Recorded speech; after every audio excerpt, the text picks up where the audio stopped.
இயேசுவின் நாமத்தினாலே உங்கள் அனைவரையும் இந்த be encourage by God's word இந்த சீரீஸில் நான் வரவேற்கிறேன். போன வாரம் ஃபுல்லாக சிஸ்டர் எப்சிபா வியூலா அழகாக தேவனோட வார்த்தையை நம்மளோட பகிர்ந்து கொண்டாங்க. இந்த வாரம் ஃபுல்லாக நான் அவங்க கூட தேவனோட வார்த்தையை பகிர்ந்து கொள்வேன். இந்த வாரம் வந்து it's gonna be a very very special வீக்கேன்னு பார்த்தீங்கன்னா, ஏசப்பா வந்து நம்மளுக்கு ஒரு தீம் கொடுத்துருக்காரு இந்த வாரத்துக்கு. என்னன்னா ரினோவேட்டிங் எமோஷன்ஸ் அப்படின்னா. யூஸ்வலாக இந்த ரினோவேட்டிங்ன்ற வார்த்தையை நம்ம நல்லா கேட்டிருப்போம். எதுக்கு கேட்டிருப்போம்? நான் வீடை ரினோவேட் பண்ண போகிறேன், என் ரூமை ரினோவேட் பண்ண போகிறேன், இந்த பில்டிங்கை ரினோவேட் பண்ண போகிறேன் அப்படின்ற காரியத்தை வந்து நம்ம இந்த ரினோவேட்ன்ற வார்த்தையை வந்து இந்த மாதிரி காரியங்களுக்கு நம்ம பயன்படுத்துவோம். ஆனால் இன்னைக்கு ஆண்டவர் இந்த வாரம் பிரத்யேகமாக ஆண்டவர் சூஸ் பண்ணியிருக்காரு. எதுக்குன்னா நம்மளோட எமோஷன்ஸை ரினோவேட் பண்ணுறதுக்கு தான்.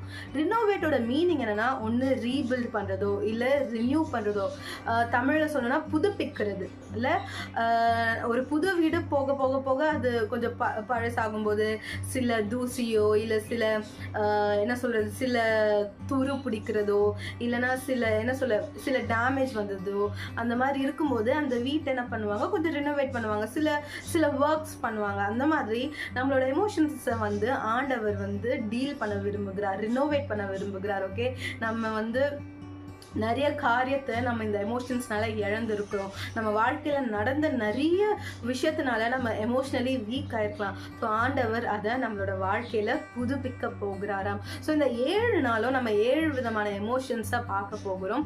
ஆண்டவர் நம்மளோட பேசி பிரத்யேகமாக நம்மளோட வாழ்க்கையில் இந்த எமோஷ்னல் வீக்னஸஸை எல்லாத்தையும் ஆண்டவர் ரிமூவ் பண்ணி நம்மளை மீண்டும் கட்ட போகிறார், மீண்டும் புதுப்பிக்க போகிறார். ஆமென். எஸ். ஸோ ரினோவேஷனுக்கான அர்த்தம் என்னன்றதை தேவன் எனக்கு சொன்னது போல் உங்ககிட்ட நான் ஷேர் பண்ணிட்டேன். இன்றைக்கு கூட நம்ம ஃபர்ஸ்ட் எமோஷன் என்னன்றது பார்க்கறதுக்கு முன்னாடி இந்த புது தீம்காக ஜெபிப்போம். முதலாவது நம்மள ஆண்டவர் இடத்துல ஒப்பு கொடுத்து, ஏசப்பா என்னோட எமோஷன்ஸை நீங்கள் ரினோவேட் பண்ணுங்கள், நான் ஆயத்தமாக இருக்கேன்றதை ஆண்டவருக்கு நம்ம தெரியப்படுத்துவோம். வாங்க. ஏசப்பா, இந்த நாளில் கூட தேவனே உமக்கு கோடான கோடி ஸ்தோத்திரம் ராஜா. இப்போதும் எங்களோட எமோஷன்ஸை நீ ரெனோவேட் பண்ணுறேன்னு சொல்லியிருக்கிறீங்க.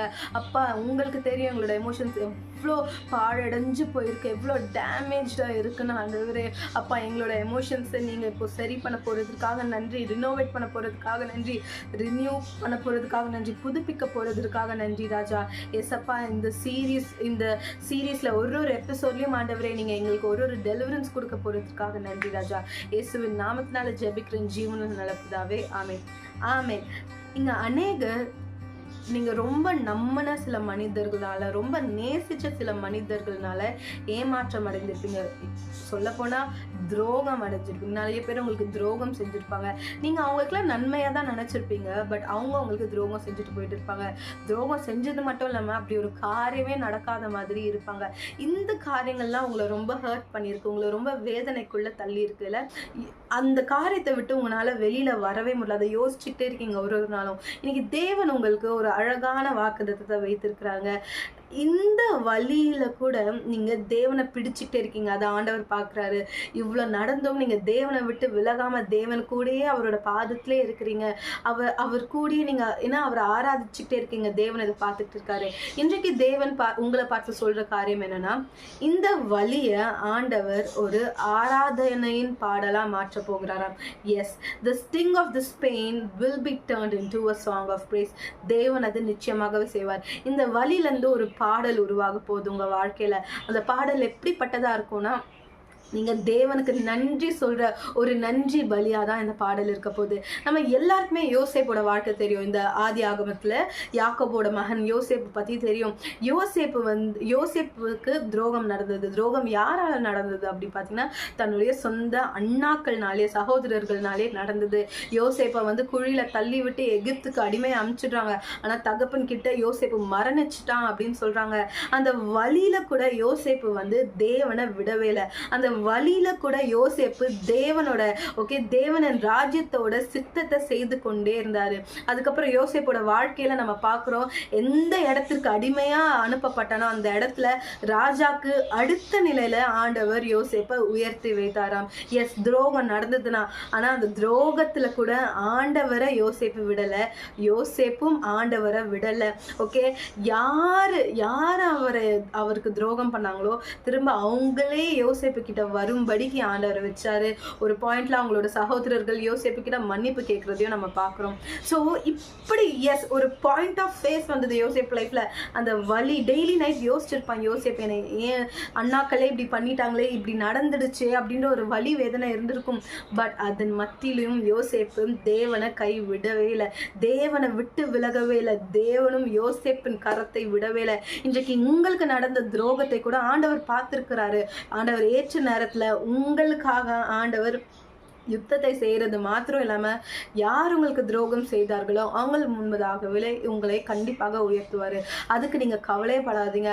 ஆனால் தேவனை விட்டு மட்டும் விலகாதீங்க. நம்ம இன்னைக்கு பார்த்த கோட் இருக்குல்ல, the sting of pain will turn into a song of praise. So நானும் போன வாரம் ஃபுல்லாக எனக்கு நடந்த ஒரு காரியத்தை யோசித்து கொண்டிருந்தேன். எனக்கு நடந்த ஒரு துரோகத்தை பற்றி நான் யோசித்து கொண்டிருக்கும்போது தேவன் எனக்கு இந்த வார்த்தை கொடுத்தார், the sting of praise will be turned into a song of praise அப்படின்ட்டு. ஸோ இன்றைக்கு கூட இந்த வலி ஒரு ஆராதனையாக மாறப்போகுது. நீங்கள் பாருங்களேன், ஒரு ஆராதனை பாடலாக தேவனுக்கு மாறப்போகுது, ஒரு நன்றி பலியாக மாறப்போகுது. ஏன்னா இந்த வழியில் ஆண்டவர் உங்களை உருவாக்கி உங்களை கனப்படுத்த போகிறார், உங்களை உயர்த்த போகிறார். இன்றைக்கு தேவன் உங்களுக்கு கொடுக்குற வாக்குத்தத்தம் என்ன நீங்கள் பார்த்தீங்கன்னா, ரோமர் 8:18 ஆதலால் இக்காலத்து பாடுகள் இனி நம்மிடத்தில் வெளிப்படும் மகிமைக்கு ஒப்பிடத்தக்கவைகள் அல்லவென்று எண்ணுகிறேன். இங்கிலீஷில் நம்ம வாசிக்கலாமா? For I consider that the suffering of this present time are not worth comparing with the glory that is to be revealed to us. ஓகேங்க, பால் என்ன சொல்றாரு, இக்காலத்தின் பாடுகள் வரப்போகிற மகிமைக்கு ஒப்பேலன்னு. ஸோ இன்றைக்கு நீங்கள் இந்த வலி வேதனை ரொம்ப கடினமாக இருக்கே நீங்கள் நினைக்கிறீங்க. பட் ஆண்டவர் உங்களுக்கு செய்ய போகிற அந்த மகத்துவமான காரியம் உங்ககிட்ட சேரும்போது இந்த பாடுகளுக்கெல்லாம் அது ஒப்பாவே இருக்க போகிறதில்ல. ஸோ இந்த வார்த்தையை பெற்றுக்கொள்ளுங்க. இந்த துரோகத்தையே அந்த வலியே நினச்சிட்டு நீங்கள் கவலைப்படாதீங்க. இதன் மத்தியும் ஆண்டவர் நீங்கள் உயர்த்தி கொண்டே இருங்க, ஆண்டவர் சித்தத்தை நீங்கள் செய்து கொண்டிருங்க. தேவனின் நாமம் உங்களோட வாழ்க்கையில் மகிமைப்படும். தேவன் உங்களுக்கு துரோகம் செய்தவர்களுக்கு முன்பாக உங்களை உயர்த்துவார். வாங்க இப்பொழுது நம்ம ஜெபிக்கலாம். அப்பா நன்றி ஆண்டவரே, நாங்கள் கடந்து வந்த பாதைகள் உமக்கு மாத்திரமே தெரியும் ராஜா. இப்பொழுது கூட இந்த வார்த்தையை கொடுத்த உமக்கு கோடான கோடி ஸ்தோத்திரம் தகப்பனே. அப்பா நாங்கள் எந்த இடத்துலையும் அப்பா இந்த வழினால உங்களை விட்டு விலகிடக்கூடாது ராஜா. இந்த வழியில நீங்கள் எங்களுக்கு சொல்லி கொடுக்குற காரியங்கள் ஆண்டவரே, அதை நாங்கள் பெற்றுக்கொண்டு உங்கள் சித்தத்தை செய்யறதுக்கு எந்த தடை இல்லாமல் இருக்க எங்களுக்கு உதவி செய்யுங்க. எங்களுக்கு செய்தவர்கள், எங்களுக்கு துரோகம் செய்தவர்களை இந்த நேரத்தில் நாங்கள் அப்பா மன்னிக்கிறோம், அவங்கள ஆசீர்வதிக்கிறோம் ராஜா. அவங்களோட எண்ணங்கள் எங்களுக்குள்ள வரக்கூடாது, எங்களுக்கு கசப்புகள் வரக்கூடாது. நீங்கள் எங்களுக்கு உதவி செய்யுங்க. இயேசுவின் நாமத்தினால் ஜெபிக்கிறேன் ஜீவனில் நல்ல பிதாவே. ஆமென். ஆமென். God bless you. Have a great day.